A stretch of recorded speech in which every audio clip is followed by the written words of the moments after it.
Oke guys, jumpa lagi di channel bisnis online ala Sirtiman. Kali ini akan membahas tentang tips membeli ebook informasional. Jadi di sini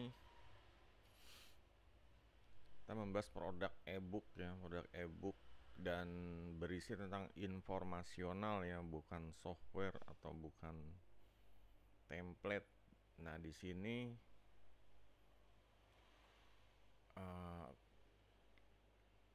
harus paham ya, jangan sampai jadi haus ilmu sampai kebanyakan belanja mulu gitu. Jadi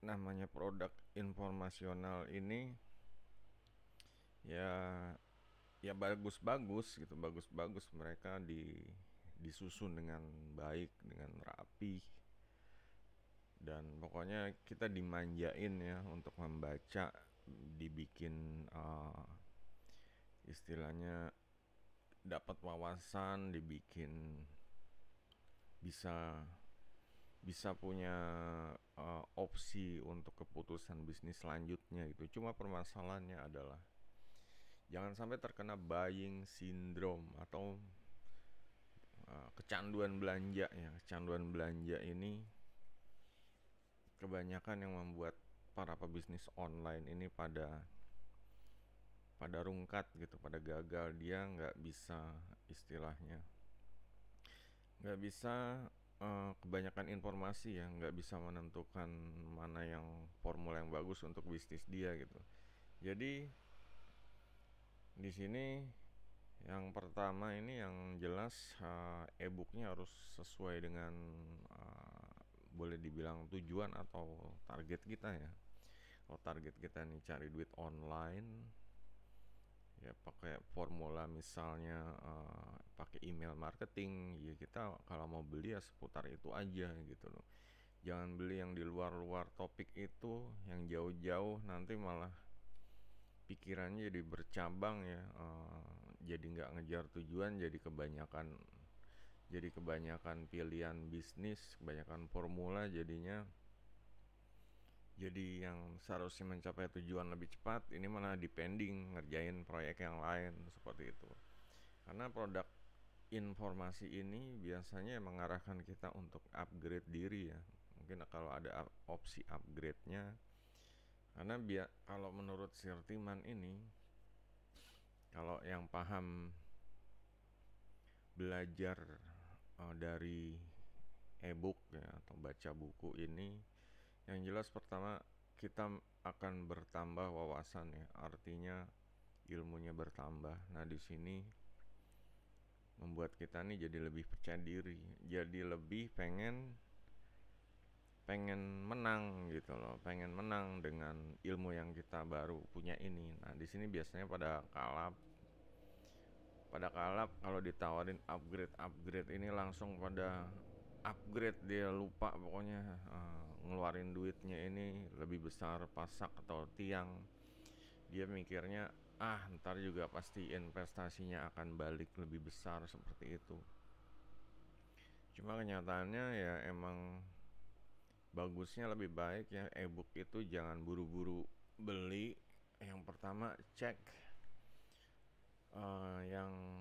yang buat siapa ya, autornya, penulisnya atau kreatornya siapa gitu.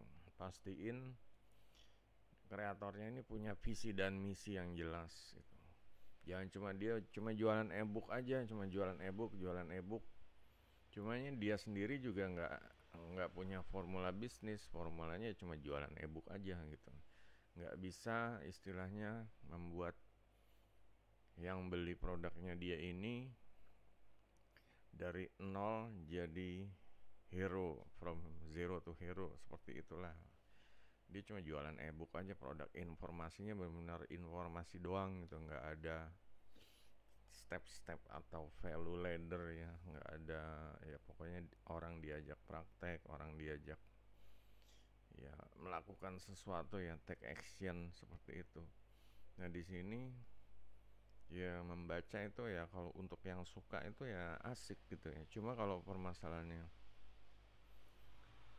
beli ebook cuma isinya bacaan doang. Nah ini yang harus dipahami nih, isinya harus berupa semacam arah ya, jalan yang terarah seperti itu. Jadi kalau kita misalnya mau belajar bisnis online, ebook bisnis online, kita akan ya diajak uh, logis ya, uh, pokoknya materinya tuh logis gitu. Mau bisnis online, kalau Sirtiman ini biasanya pilihan bisnis online mau yang kayak gimana. Bisnis online kayak misalnya jual beli website, bisnis online ngelapak, bisnis online jual produk digital di marketplace produk digital, bisnis online freelance menulis artikel atau desain grafis atau edit video seperti itu. Jadi itu jelas, kadang-kadang cari duit online dia lompat-lompat pertama langsung, karena tujuannya ini, di agendanya ini udah nggak nggak logis gitu. Pertama dia langsung nyaranin forex, bitcoin kayak gitu-gitu. Ini ya kasihan untuk pemula yang kena istilahnya dapat informasi yang langsung kayak gitu, bitcoin, forex atau ya kayak gitu udah yang investasi ujung-ujungnya butuh modal dari yang baca ebook gitu. Ya mungkin topiknya tentang kalau cari duit online ya emang bisa kayak gitu cari duit online. Cuma cari duit online ini seharusnya jangan investasi gitu loh. Cari duit ya cari duit. Kalau investasi tuh ya kita udah punya duit gitu loh. Tinggal kita mau invest kemana. Nah itu sebenarnya mereka nih nggak tahu salah target pasarnya atau emang mereka licik gitu. Liciknya ini ya, mereka ngejar orang-orang yang pemula yang pokoknya nggak mau tahu lah, dibabat duit mereka seperti itu, dijanjiin iming-iming hasil jutaan rupiah dalam waktu sekian-sekian. Nah setelah ya sebenarnya banyak kejadian ya, Steven ngalamin kayak ketemu ojol masih muda lulusan sarjana ya, dia cerita nanti kalau hasil dari ojol saya mau kumpulin mas, buat apa, buat trading. Ya ini kan gimana sih kalau menurut Steven, trading ini salah satu salah satu jenis jenis investasi ya. Dan lagian kalau dapat ojol berapa gitu loh. Dapat ojol kata dia sih bisa mulai 2 juta gitu. Dia berharap 2 jutanya ini bisa beranak gitu ya, nggak tahu lah. Ya cuma kan permasalahannya trading ini beresiko ya, kadang duit bisa hilang dalam sekejap gitu loh, karena emang ya nggak tahu itu permainan bandarnya, permainan ya aplikasinya, settingan softwarenya dan lain-lain. Untuk yang pemula yang berharap dapat jutaan dalam waktu sekian-sekian, entah itu jam, menit atau hari, ya mereka pasti akan milih yang gampang kayak gitu. Cuma gampangnya ini resikonya tinggi gitu. Jadi ini dari cerita dari materinya tuh harus logis, intinya seperti itu. Materinya harus logis. Misalnya kita mau naik anak tangga, kita harus ya jelasin anak tangga pertama kayak gini, anak tangga kedua, anak tangga ketiga kita akan capek, anak tangga keempat, nah seperti itu. Jadinya logis, yang baca juga dia mengalami perubahan ya, menuju ke arah perkembangan diri gitu. Jadinya informasi yang didapat ini berguna itu, nggak cuma bacaan doang masuk kuping kiri keluar kuping kanan gitu. Nah di sini cek autornya, dia punya formula bisnisnya apa, misi visinya apa gitu. Jangan cuma gue penulis terkenal udah laku, bestseller dan lain-lain. Bestseller nggak jamin e-booknya ini justru bisa membuat kita ini buying syndrome ya. Emang bukunya bagus-bagus jadi buying syndrome, tapi dengan baca buku dia kita nggak menuju ke arah kemajuan atau perkembangan gitu. Kita malah dibikin diputar-putar aja. Dan ini berbayar yang sangat, misalnya ini kita ngomongin yang berbayar ya, buying yang berbayar gitu. Jadi kan ya sangat hati-hati ya untuk finansial kita, jangan sampai kita kecanduan membeli dan ujung-ujungnya ya mungkin ya udah banyak kejadian kayak dia ini tadinya ya pokoknya entah populer, jadinya dia dipercaya dan banyak orang beli, jadi kita ikut-ikut beli pada pada lihat ratingnya. Ujung-ujungnya dia cuma, penulisnya punya agenda sendiri gitu, punya agenda cuma pengen cari duit aja gitu. Kalau masalah ya emang dia udah bikin e-book gitu, cuma e-booknya ini ya kurang, kalau Sirtiman bilang kurang kurang berkualitas sih. Kurang berkualitas ini ya kepada pembacanya, bukan bukan berkualitas ngisiin dompetnya dia gitu. Nah di sini kita harus paham nih, e-booknya ini harus jelas arahnya kemana. Kalaupun menjanjikan sesuatu, menjanjikan ya biasanya kan ya setelah membaca e-book ini Anda akan mendapatkan apa itu.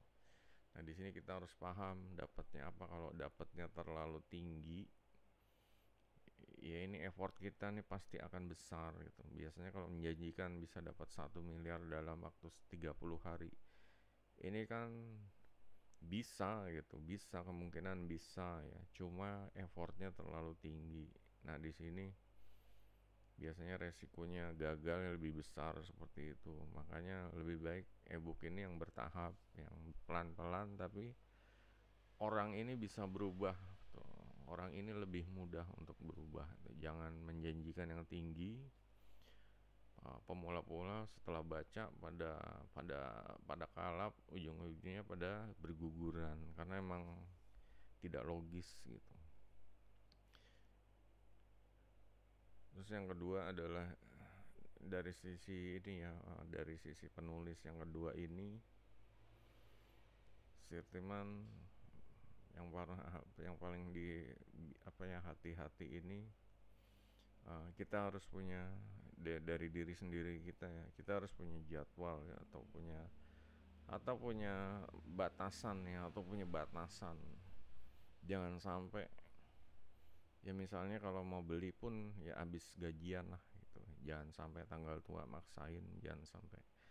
Ya pokoknya ya kadang ya waktu launchingnya ini kan terbatas, cuma seminggu, sedangkan gajiannya ini 2 minggu lagi. Kadang maksainnya apa, pakai pinjol ya, pakainya seperti itulah. Nah di sini kita akan ya karena apa sih, greget dari launchingnya itu greget, jadi kita tuh kepancing ya, jadinya kalap gitu, jadinya ketakutan kalau nggak beli nanti udah harganya naik, kita udah nggak, jadi rugi gitu. Nah di sini ya tetap aja ya, namanya e-book informasional ini ya mungkin suatu waktu nanti ada diskon ya, biasanya dibundelin ya seperti itu. Jadi kalau misalnya eventnya launching kelewat, ya kita yang nggak harus ini ya, tapi ya namanya kalau udah kita naksir barang biasanya kan kalau nggak punya tuh nggak bisa tidur gitu ya, karena emang kita butuh banget gitu. Cuma tetap aja harus tahu batasannya. E-book ini akan ada terus, akan lebih banyak lagi ya untuk di tahun-tahun mendatang gitu. Jadi ya kita perlu filter nih, belinya layak dibeli atau enggak.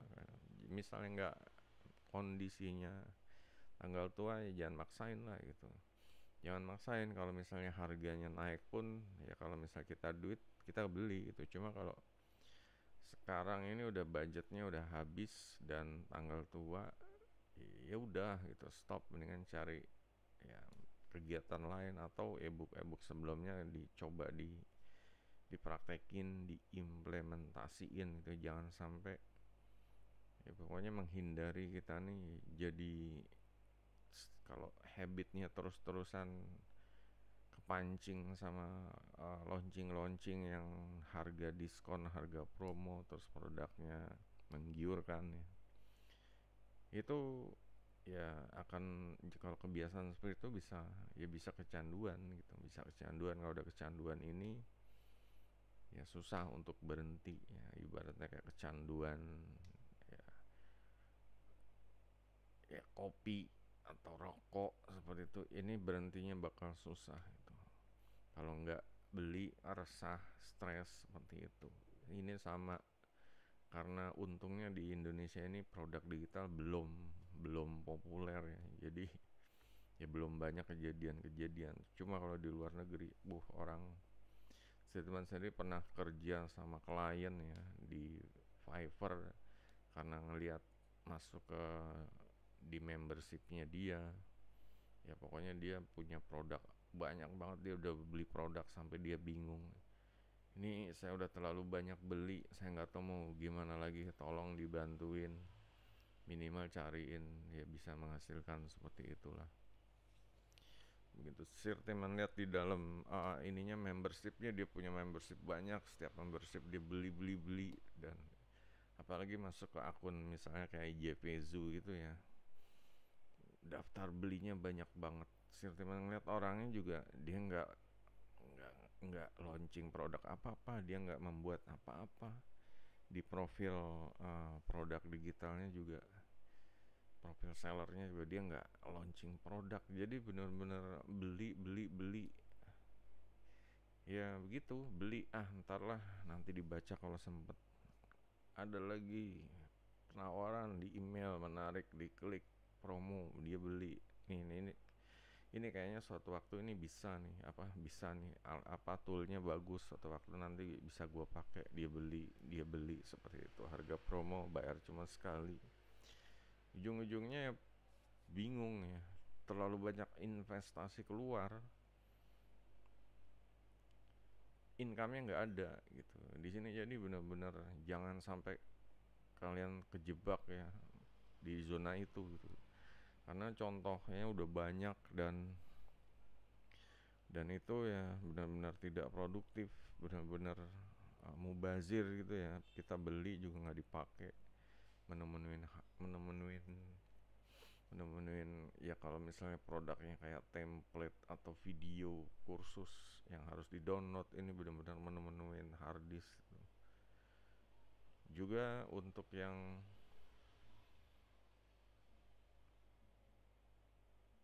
pemula ya, ini jangan sampai ikut-ikutan doang gitu loh, ikut-ikutan doang. Kadang apa ya, di komunitas ini ada influencer atau ya pokoknya boleh dibilang influencer atau provokator, cuma dia bilang ya rekomend produknya bagus, di sini kita jadinya beli gitu loh. Orang tadi yang nggak niat beli jadi beli gitu, karena ya mungkin ya pengen dianggap inilah, ikutan di komunitas, pengen dianggap apa sih, kompak segala macem. Cuma kalau masalah beli ini harus benar-benar hati-hati ya. Uh, Kejadiannya ini ya seperti itu, kebanyakan apa ya, biasanya di komunitas itu ada ajakan ikut kereta, nah, murah $1 atau misalnya 10.000, ini gue beli produknya, nanti kita bisa baca bareng-bareng seperti itu. Ajakan-ajakan yang kayak gitu tuh menggiurkan banget gitu, karena meskipun boleh dibilang nggak etis ya, beli produknya patungan gitu, cuma ya kalau kita ikutan kan jadi kayak wah dia ikutan terus nih ya, namanya bagus di komunitas seperti itu ya, cuma ujung-ujungnya apa ya, produknya tuh jadi mubazir juga, dia nggak butuh, dia nggak cari ya, atau beli ya buat koleksi, buat perpustakaan pribadi doang gitu, seperti itu. Cuma ya kembali ya, produk ini ya benar-benar kita harus sesuai dengan karakter kita lah, dengan bisnis pilihan kita tuh, jangan sampai cuma sekedar beli gitu, karena kalau gitu yang benar-benar ngabisin duitnya. Duit ini susah dicari, apalagi di bisnis online ya, persaingannya ketat, nggak kayak nggak kayak dulu ya. Sekarang ini semua pada 75% semenjak Covid itu orang-orang pada online ya. Dari yang nggak online jadi online. Nah, di sini persaingannya ketat. Kalau untuk jualan barang aja ini udah susah ya, kayak affiliate, seller juga udah mulai persaingannya udah sengit. Dan juga belum lagi kalau ada promo-promo itu semua larinya ke produk digital gitu. Semua nanti akan ke produk digital. Apalagi Sirtiman juga bikin channel tentang mempopulerkan produk digital untuk aset pasif income ya. Jadi ya di masa depan pasti akan banyak orang untuk transaksi di produk digital itu. Jadi ya harus benar-benar bijak ya. Jangan sampai kebobolan, jangan sampai kecanduan seperti itu aja. Ya, silakan guys kalau ada yang mau ditanya ya seputar tips-tipsnya tadi.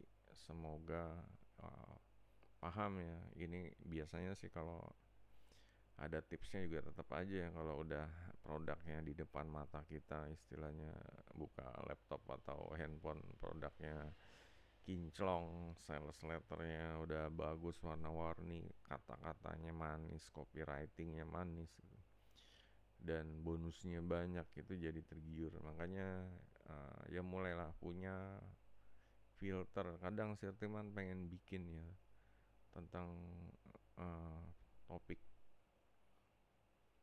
topik memilih apa sih, belanja yang bijak gitu loh, belanja yang bijak gitu. Kadang orang masih, ya jangankan di produk digital ya, di kayak misalnya marketplace biasa kayak Shopee, eh, Tokopedia atau TikTok Shop aja, orang kalau kalau ada flash sale ini udah kayak apa sih, udah kayak hilang akal gitu ya, kalap. Pokoknya beli beli murah, beli murah 10.000, beli murah 20.000, beli beli beli sampai di rumahnya barangnya seabrek-abrek. Ya dulu saya tuh pernah ngalamin sih ya, beli beli pokoknya bisa, ya pasti entah itu dijual lagi atau gimana, ngambil selisih. Misalnya kayak flash sale kan harganya diskon banyak gitu. Ya cuma kenyataannya kalau udah barang numpuk di rumah, ya kadang ngejualnya juga udah capek gitu. Mikirinnya udah capek nih, ngejualnya gimana, motoin satu-satu ya. Pengennya sih dulu ini untung nih, pasti nanti dijual, nanti dijual, seperti itu. Kita belanja dulu ya, seperti itulah produk digital juga seperti itu. Kadang apalagi kalau produk yang memilih hak jual lagi ya, itu hati-hati, kita bisa banyak jadi sampah di harddisk seperti itu. Biasanya ini produknya bisa dijual lagi nih pakai nama kita ya, kita tinggal ngedit sedikit, dan ini effortnya dikit, kita bisa untung sebanyak-banyaknya gitu. Dijual tanpa batas ya unit produknya, seperti itu. Ini jebakan juga, jangan sampai kita kemakan gitu. Jangan beli doang tahu-tahu nggak diapa-apain. Terus terang untuk beli itu lebih mudah ya, cuma kalau untuk mengkonvert menjadi satu produk untuk kita jual lagi dari apa yang kita beli, apa yang kita pelajarin dari beli e-booknya ini, itu jauh lebih sulit. Karena apa? Karena untuk menjadi seller itu sampai launching produk, ini kita akan mengalami proses yang istilahnya melawan penundaan, kemalasan, kejenuhan. Bikin apa sih? Bikin perjuangannya ini rawan ya, rawan rungkat deh. Biasanya seperti itu. Banyak seller-seller produk digital yang gagal launching karena apa? Ya karena ya untuk membuat proyeknya ini banyak sekali hambatan, banyak sekali pertimbangan, banyak sekali ya pokoknya revisi-revisi menuju produk sempurna. Ujung-ujungnya ya banyak dari mereka yang cuma wacana doang, banyak produk-produk yang nggak pernah di launching, entah itu mungkin udah jadi setengah atau udah jadi semua tapi merasa kurang sempurna, atau udah jadi tapi ngerasa kayak ketinggalan zaman. Nah ini yang hati-hati. Kalau ketinggalan zaman ini giran dijual, ini udah nggak bisa diimplementasiin karena emang produknya udah outdated gitu. Zamannya udah lewat, trennya udah lewat. Nah ini kita harus pinter-pinter gimana caranya agar bisa di dipraktekin zaman sekarang seperti itu. Oke guys, jadi itu aja tentang ya pokoknya produk digital ini jangan sampai kena buying syndrome, jangan sampai numpuk sampah di dalam hard disk, jangan sampai kita ini ya ikut-ikutan doang alasan kekompakan seperti itu. Oke, kalau ada yang bertanya silahkan di kolom komentar. Jangan lupa jempolnya guys. Sampai jumpa video berikutnya. Goodbye.